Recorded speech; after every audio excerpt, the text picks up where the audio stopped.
When most of us hear the word diabetes, the first thing that probably pops into our heads is just high blood sugar, right? But the reality is so much more complex than that. Diagnosing it isn't a simple yes or no question.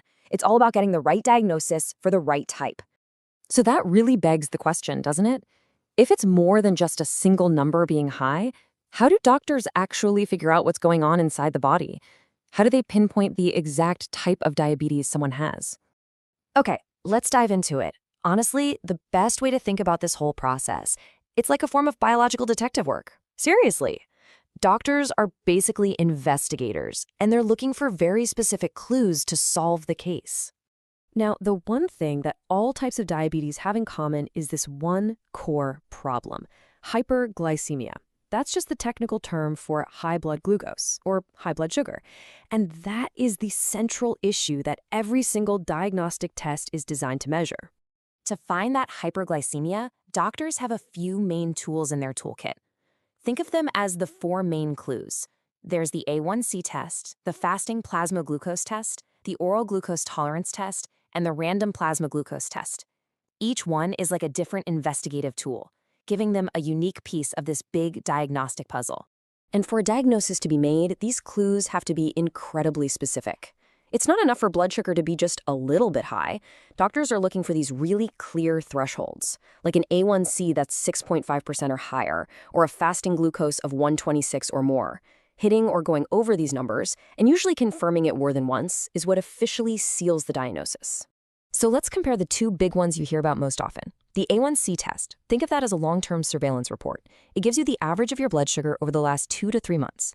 Then you have the plasma glucose test. That's completely different. It's a snapshot, a picture of your blood sugar at one single moment in time. So one gives you the trend, the other gives you the right now. But what happens when the numbers aren't quite high enough for a full-blown diabetes diagnosis? But they're not exactly normal either. Well, that brings us to a really, really important stage, the warning zone that we call prediabetes.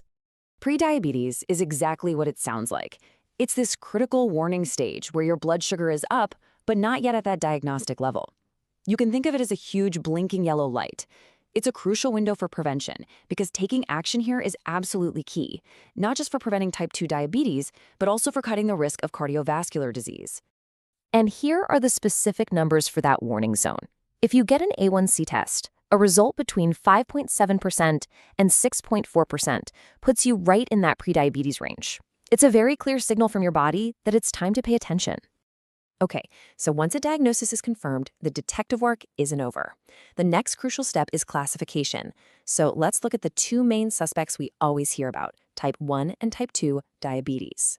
So what's the real difference here? Well, they're fundamentally different conditions.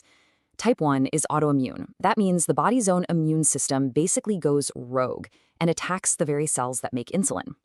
This leads to an absolute shortage of insulin. Type 2, on the other hand, is a progressive condition.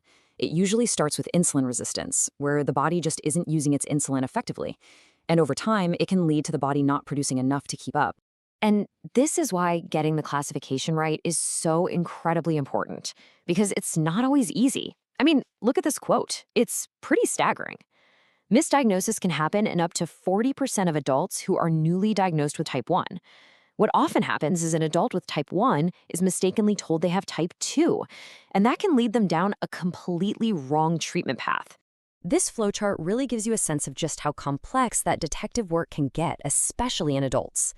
Clinicians have to follow a systematic approach, looking for specific markers. For example, they might test for certain antibodies to see if the immune system is attacking itself, which would be a huge clue pointing toward type 1.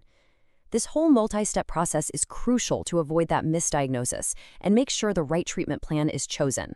It is definitely not a one-size-fits-all situation. Now, beyond those two main suspects, the world of diabetes actually gets even wider. Let's take a quick look at a few other important classifications that doctors have to consider. For instance, there's gestational diabetes, which is diagnosed during pregnancy. You also have something called monogenic diabetes, which is caused by a mutation in a single gene.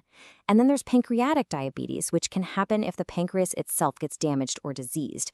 This really just shows how many different paths can all lead to that same core problem of hyperglycemia. So, after all this detective work, all the tests, the numbers, the different classifications, we get to the bottom line. Why does all of this matter so much for the person who actually gets the diagnosis? It matters because an accurate diagnosis is the foundation for everything that follows. It makes sure you get the right treatment from day one. You see, type 1 absolutely requires insulin. Other types might not, at least not at first. It also helps you understand your specific health risks. And maybe most importantly, getting it right is the key to preventing long-term complications. The right classification is the first step toward the right management plan.